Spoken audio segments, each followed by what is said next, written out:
What is up, everybody? We are back today to check out another episode of ORB on the movements of the Earth. So, today we are watching episode 5. This one is entitled, what is it entitled? It is Even If I Die, the world will continue, or this world will continue. So it's been a week. I actually don't remember what exactly happened in the last episode.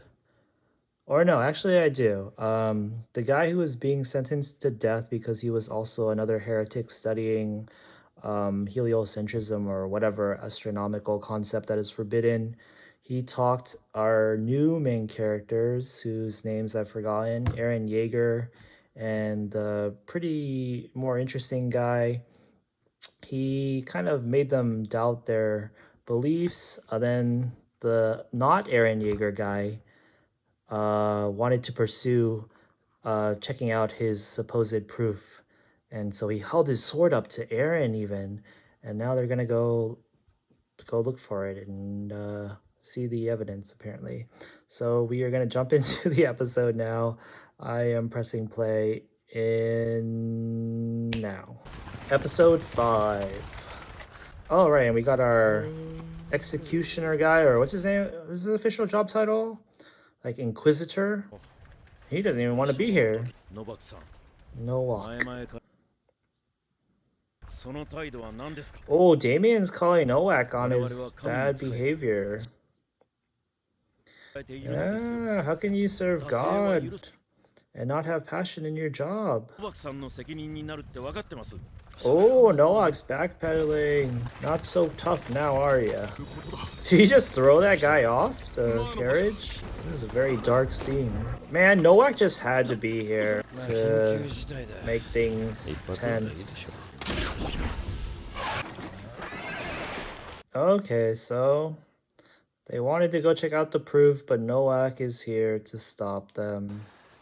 And just with one shot, he was able to fuck up their carriage. Oh, who got shot?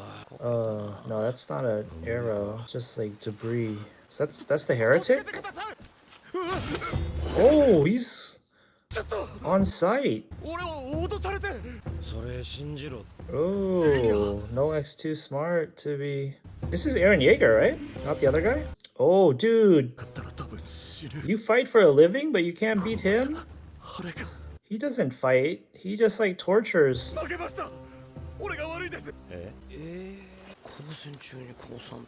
Exercise your own judgment. Wait, what? What do you mean? I already double-crossed this once.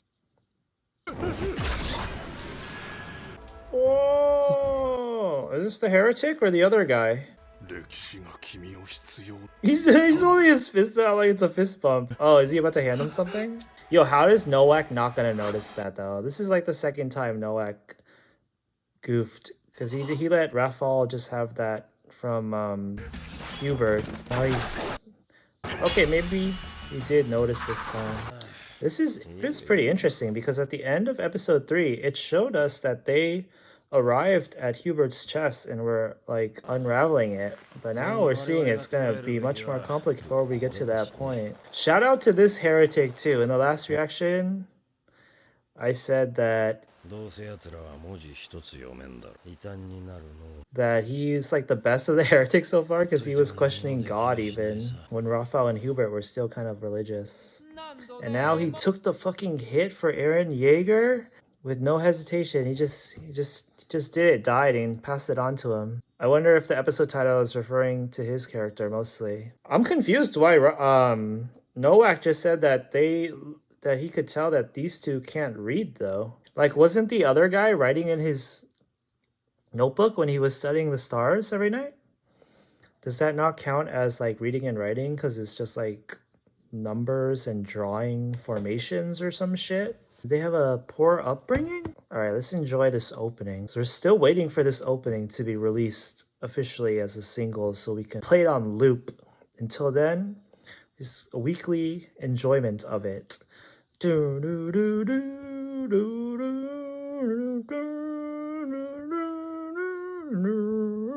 We still got Raphael in the opening, guys. Bring our boy home. Oh, we got Hubert too.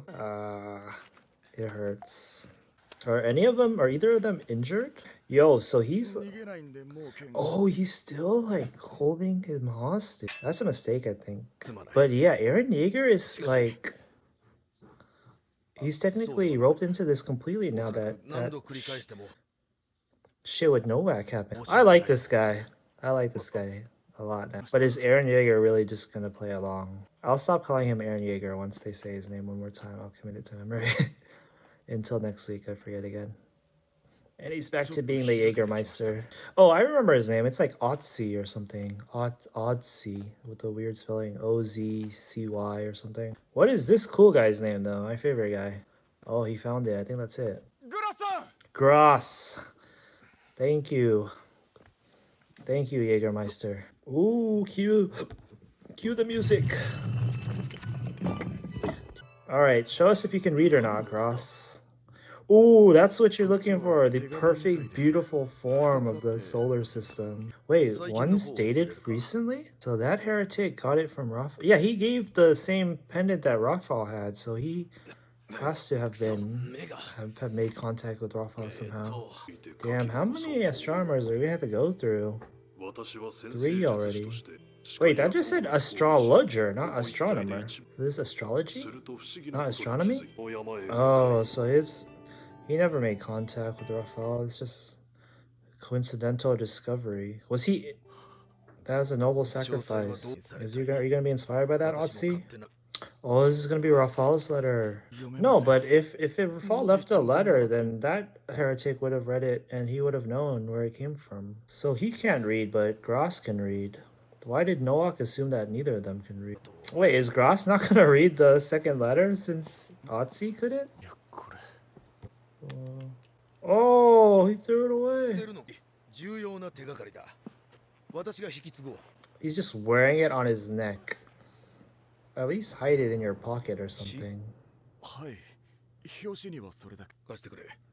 Okay, here we go.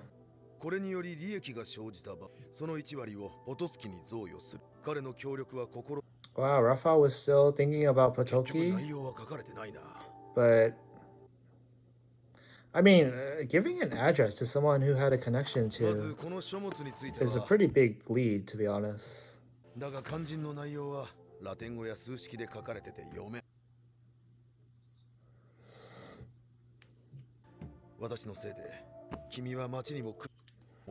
so they can't read Latin. Maybe that's what Noak meant.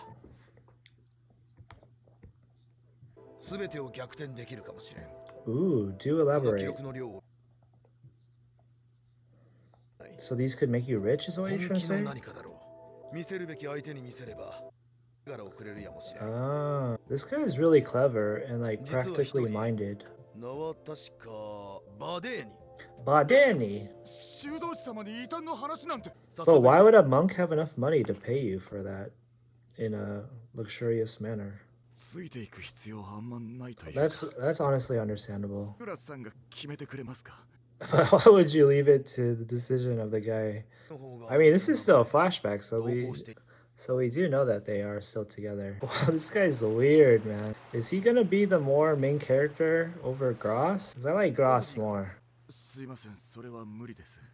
He doesn't know anything about the stars? Oh, that's right. He's got a weird complex. Damn, psychosomatic.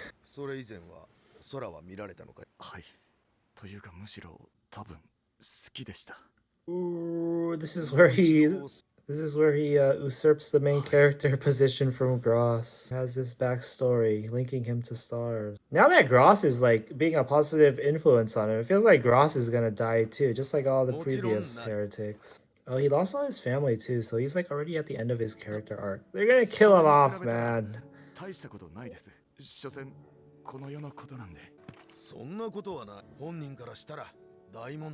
Damn, Gross is cool.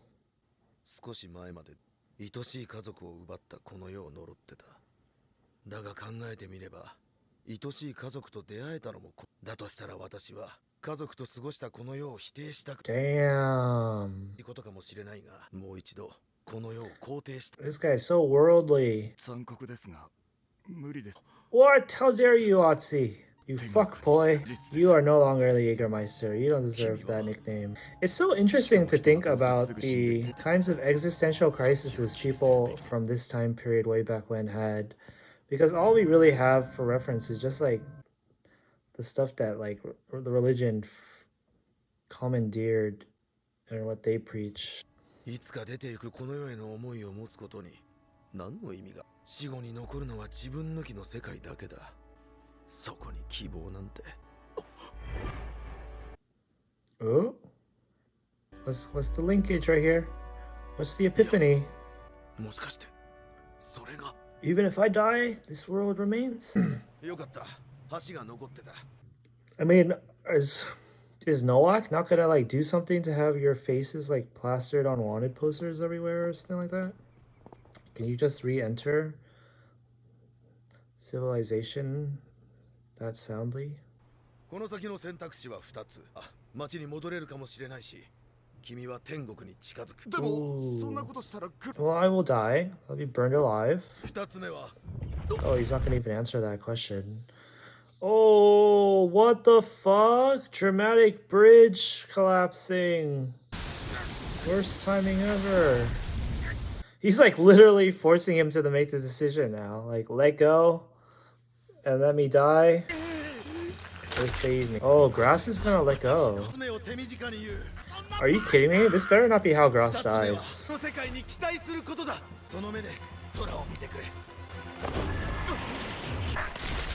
Whoa, what? No way that necklace is that strong. Look at that superhuman move. He's like Nishinoya in Haikyuu saving the ball with this kick. They don't make necklaces like they used to back then. Handmade, super strong steel, woven. No, I don't want Grass to die. But it feels like his character is so complete that they don't want him in the story anymore. Dude, what is the death ratio in this show per episode? At least it's gotta be at least one per episode.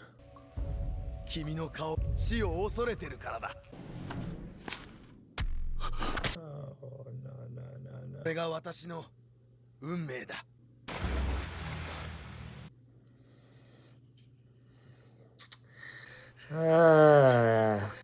First they kill guys by burning them alive, and now they kill Grass by drowning him if the impact didn't kill him. How did the necklace stay? How did the necklace stay safe? I find it very hard to believe that it's physically possible. Oh, here we go. What's his name? Banetti? Badeni? Badeni. He has like, if he has like scars on his face, then that's like, in this world, that can only mean like torture, right? Unless he was like a soldier before, like Nowak was. Whose voice actor is this? I recognize it. Oh, he's just wearing it straight up? Where was that necklace? Was it around his neck or was he just holding it? Nah! That was a very quick episode. Who is in the ending? Is this still Rafal? Or did they... Was it ever Rafal? This show's endings and openings are gaslighting the fuck out of me. Yeah, we still got Rafal. Dude, why is Rafal dead? That's not cool, man. Why is Gross dead? That's not cool, man.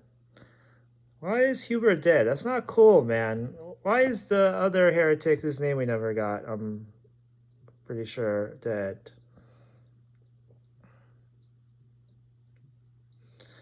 Dude, Rafal's been dead for 10 years. He would have been an adult by now, guys. How tragic. Okay, so I've stopped the playback. Let me see my thoughts of it. That was a very enjoyable episode that went by super quickly. I will say that there are some tiny points I don't like. I don't like how kind of like convenient some of the writing is getting to just to propel the story forward, like Gross getting injured in the eye so that he could ask Otzi to look at the stars, and then that segues into the meaningful conversation. They had the bridge collapsing at that time of any time. Why couldn't they have had that conversation before they got on the bridge, huh? Then I found that the necklace somehow making it was also pretty unrealistic. If it was like the thing around his neck that was keeping him alive, and then he ripped it himself, and then they both start falling. How does it end up on the bridge? He just threw it before he fell all the way? I don't know. I find that like to be a pretty implausible feat, but yeah. And then there's just too many characters dying. I think it's becoming a actual palpable thing that I have a critique against about towards now. Kind of like too many sacrifices being made. It's like realistic in a sense, but I also feel like at this point it's being done in a way that is more negative than positive. And beyond that, I think I have to kind of think about how I feel with Otzi being the new main character. I guess we'll see if he's the permanent new main character because we seem to be losing them very quickly. But yeah, I'm not sure I find his character as interesting as the other ones. Rafal was more interesting, Gross was more interesting. Um, yeah, Hubert maybe was even more interesting. Oh, another thing that I felt was kind of too convenient or too forced was Rafal feeling that he still needed to respect Potoki and giving him 10% of the earnings of whatever the findings from that research in the tomb would lead to. I felt like that was kind of too forced. I don't see it being too in character for Raphael to do that after being betrayed, but we don't know if he wrote the letter before or after he got betrayed, but I feel like it was after because he was able to leave the necklace in there too as well, right? So that must have been no, no, no. There's no way it was after he was betrayed because he got betrayed, he woke up and they were already there to take him away. So he hid it in the stash beforehand. But I find that hard to believe too because it felt like he was wearing that necklace or he was keeping it on him the whole time, wasn't he? Unless there was a scene where because the scene where Noah questioned him about it and thought it was fishy, he said he wore it. He was able to play it off and say he wore it as like a reminder to not be a heretic like Hubert, or else it would mean death. Um, so it feels like him saying that and him thinking it was a good enough justification or excuse means he would have been okay with keeping it on him the whole time and it not being suspicious. But I guess I don't know. At some point, apparently, he put it in the chest, um, either because he didn't want to keep it on him at all times anymore, or because he was proactive about being betrayed and killed and having to leave it on for someone else, pass it on to someone else. Um, so yeah, it's kind of confusing and up in the air in terms of whether he wrote that letter and wanted to give Potoki 10% of his earnings from his findings. If that was before or after he got betrayed, it had to have been before. It had to have been before. So he thought Potoki was still kind of on his side. Um, but still, I feel like just him feeling that way isn't too in character. I feel like that was done just to provide that connection, that lead for these characters now to eventually, they know the name Potoki now, and now that will help them eventually meet him and then like find out about Rafal too. I thought it was kind of a convenient connection, overly convenient, just a little bit. But yeah, back to what I was saying with Otzi being our new main character now. I'm not sure how I feel about that. I do like the introduction of Badeni. He looks like a cool character. And beyond looks, I think he is just kind of cool, right? He's a monk who has he was the one who taught Gross, our seemingly favorite character so far, about astronomy in the first place. Is it astronomy or astrology? They called the subtitle said that he was an astrologer, but I thought that was, isn't that the wrong one? I thought it was astronomy. But yeah, then Nowak is still in the series as a threat, and he's evil, but he's always interesting. I'll give him that. And we'll probably get Potoki back into the show, I'm assuming, as well. So yeah, I'm excited to see where this goes. Enjoy that episode. It went by really quickly. And yeah, we'll be back for the next one. Thanks for tuning in this time around, and I will catch you guys next time. Peace out.